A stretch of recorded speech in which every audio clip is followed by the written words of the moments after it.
and the United States. You will see the following events executed throughout today's demonstration. First, a team along with a rubber boat will jump from an MH-47 Chinook helicopter into the water and move to secure an enemy lookout position located next to the Tampa General Hospital. Second, another team will move by Humvees and all-terrain vehicles along South Hampton Street to eliminate an enemy checkpoint located in front of the Tampa Convention Center. Third, a team will fast rope from an MH-60 Black Hawk helicopter to eliminate an enemy lookout position located on a barge positioned in the channel. Fourth, the main assault team will infiltrate a mock enemy village using 2 rigid hull inflatable boats to rescue a hostage. The village is located on the Convention Center grounds near the Sail Pavilion. And finally, once all elements withdraw from their targets, a 4-man military free-fall parachute team will jump from a C-130 Hercules aircraft at 6,000 feet and land in the channel.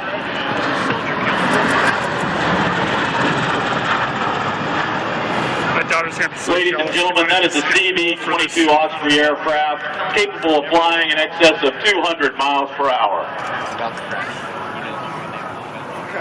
As you watch this demonstration, please keep in mind that everything you see today would normally be conducted at night under the cover of darkness to maximize the element of surprise. Throughout the demonstration, you will hear gunfire and explosions, which replicate the sounds from the real battlefield. If you look down the channel between Harbor and Davis Islands, you will see the CV-22 Osprey aircraft approaching the area. The Osprey is a tilt-rotor aircraft that combines the vertical takeoff, hover, and landing capabilities of a helicopter with the long-range, fuel efficiency, and speed of a turboprop airplane.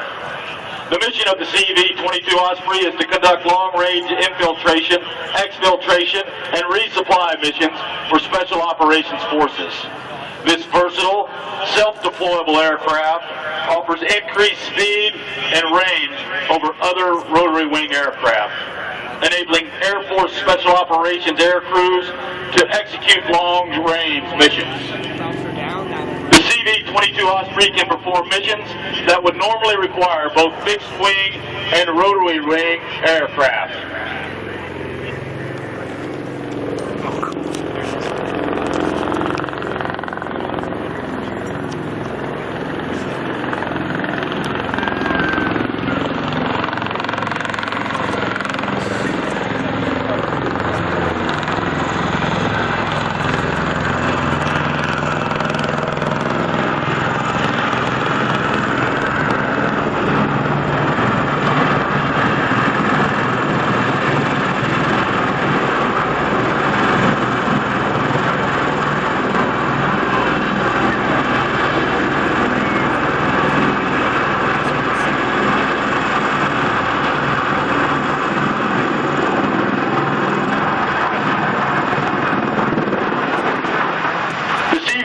Osprey is equipped with integrated threat countermeasures, terrain following radar, forward-looking infrared sensors, and other advanced avionics systems that allow it to operate at low altitude in adverse weather conditions and medium to high threat environments.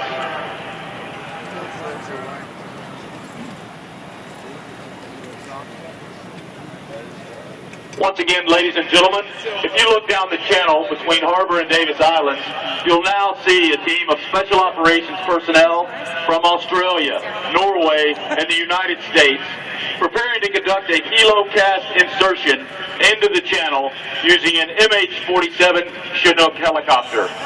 This method of insertion can be conducted miles off in the ocean or deep inland in rivers or lakes. It is used to stealthily approach enemy positions.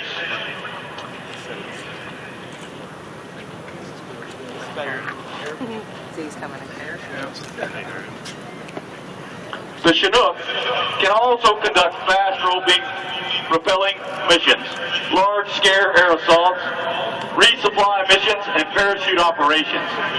This helicopter has an aero refueling capability which allows special operations personnel to conduct missions deep within enemy territory.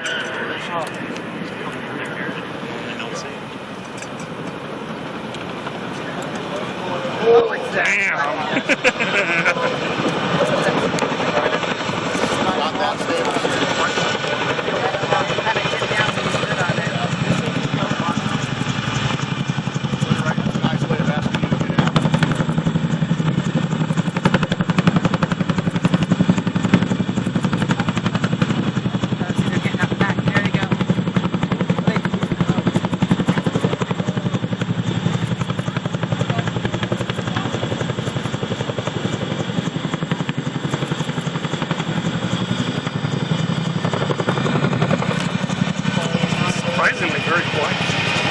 Yeah.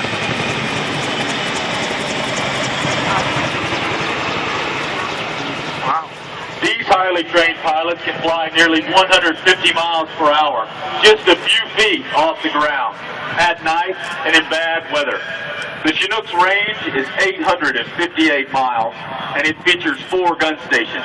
It is powered by 2 Textron turboshaft engines and is able to transport up to 54,000 pounds.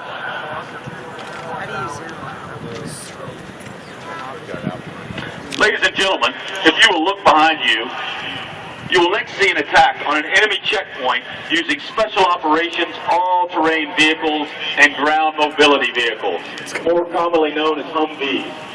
This assault force consists of personnel from Brazil, Colombia, Jordan, Thailand.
Ladies and gentlemen, we will now see MH-60 Black Hawk helicopter approaching the channel with Australian, Thai, and U.S. operators on board. They will execute a fast rope infiltration to eliminate an enemy sentry located on the barge you see in front of you. The MH-60 Black Hawk is primarily used for insertion and extraction missions of Special Operations Forces in hostile environments, day and night, and in all weather. They can also conduct resupply, medical evacuation, and combat search and rescue missions. Troops can also utilize this aircraft for parachute infiltration. The MS-60 Black Hawk is flown exclusively by the 160th Special Operations Aviation Regiment.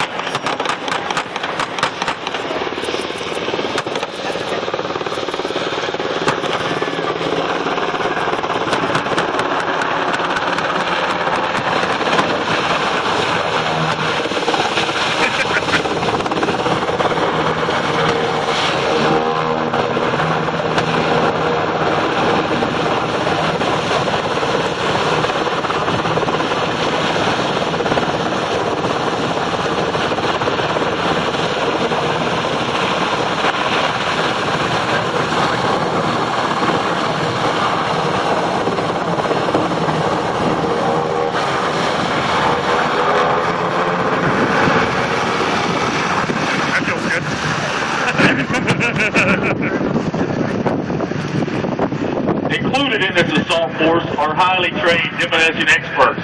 They're trained in a variety of conventional explosives such as dynamite and C4, as well as improvised munitions and sabotage operations. Much like a real mission, because of limited time and no means to remove the items, the team will place C4 explosives with the time-delayed charge calculated to detonate after they leave the barge.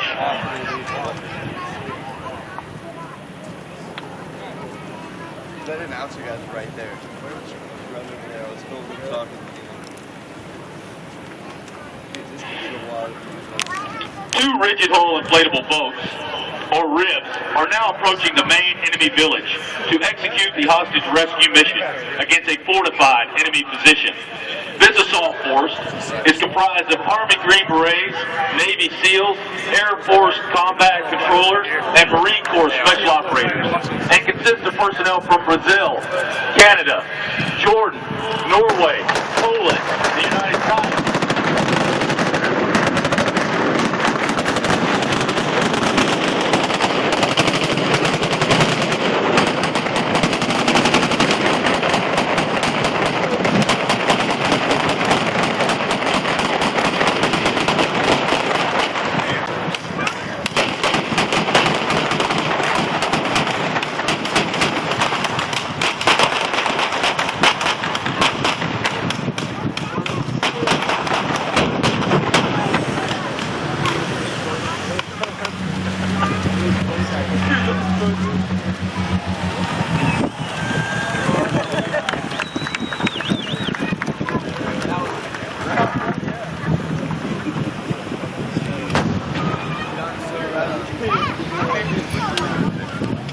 The 11-meter rib is a high-speed, high-buoyancy, extreme weather craft, the primary mission of delivering U.S. Navy SEALs.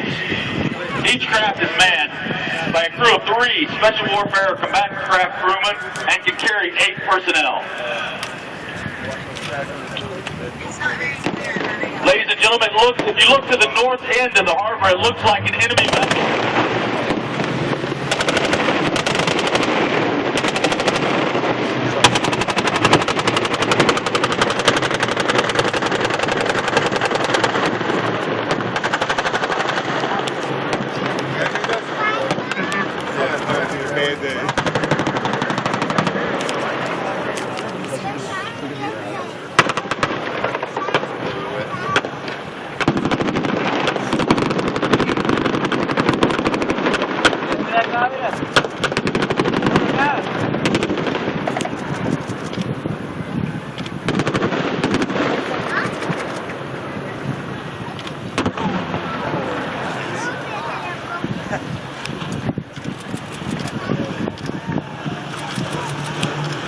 Boats perform short-range insertion and extraction missions, coastal resupply,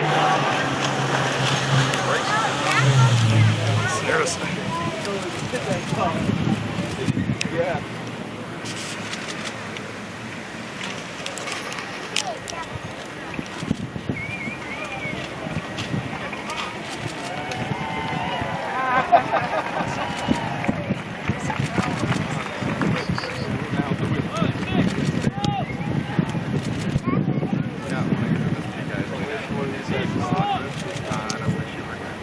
It's also interesting to note that this craft is air-droppable by the C-5, C-17, and C-130 aircraft.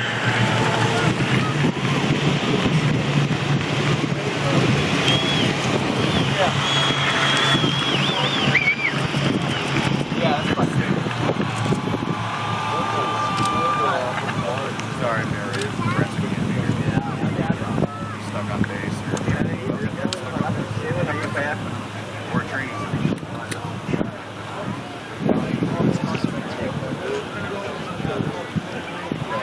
Alright, meat bags. 5 minutes and 30 seconds to thaw active for it. Yeah, my shirt here. It's really hot. Get back there.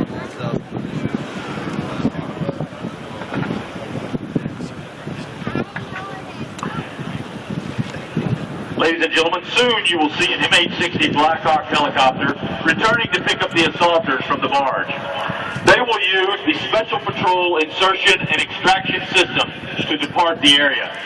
This system is used for extracting personnel from areas where helicopters cannot land, such as dense jungle, aboard vessels at sea, and from atop buildings in urban areas. During this method, a rope is attached to the helicopter and lowered down to the personnel. A series of rings on the rope allow operators on the ground to harness.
Gentlemen, as the helicopter flies away, it looks like they were able to destroy the weapons cache.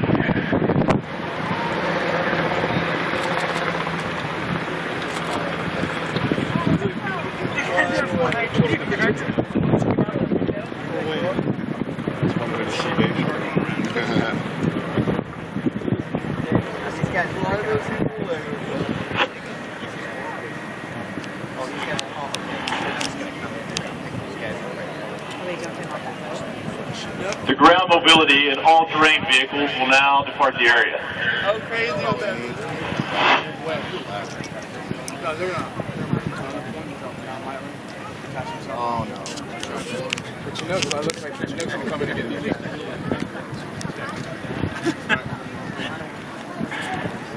Soon you will see the MH-47 Chinook helicopter returning to pick up the personnel from the water. The personnel will be positioned in a straight line at approximately 5. The helicopter will fly low, drop out and drag an aluminum caving ladder and fly down the line as each individual climbs into the aircraft.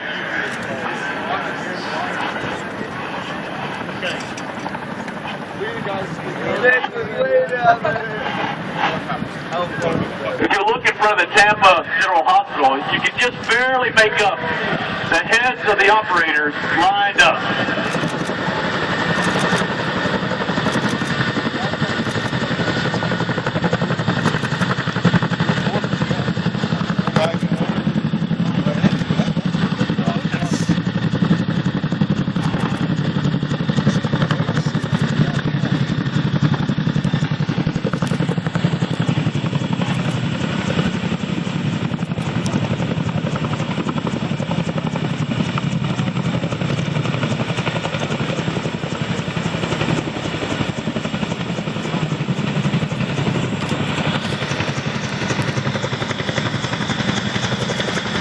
something interesting to note is that the filtration method for the back ramp immerse itself into the bay until the cargo compartment actually filled with water. And then the Zodiac and its crew would simply drive right up inside the helicopter. This was an extremely complex maneuver, only achievable by highly skilled special operation aviators. Due to the advanced avionics on board today's aircraft, this exfiltration method is no longer conducted.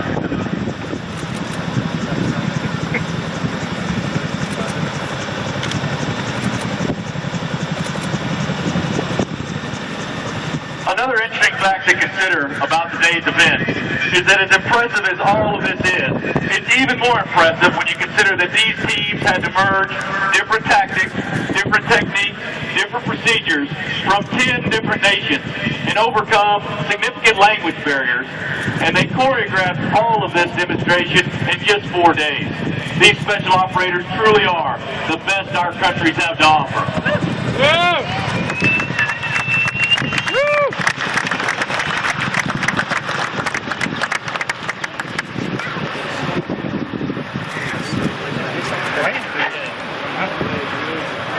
Ladies and gentlemen, if you look overhead, coming from the south, the final event you will see today is a military free-fall parachute operation. 4 United States Marine Corps jumpers will exit a C-130 aircraft from a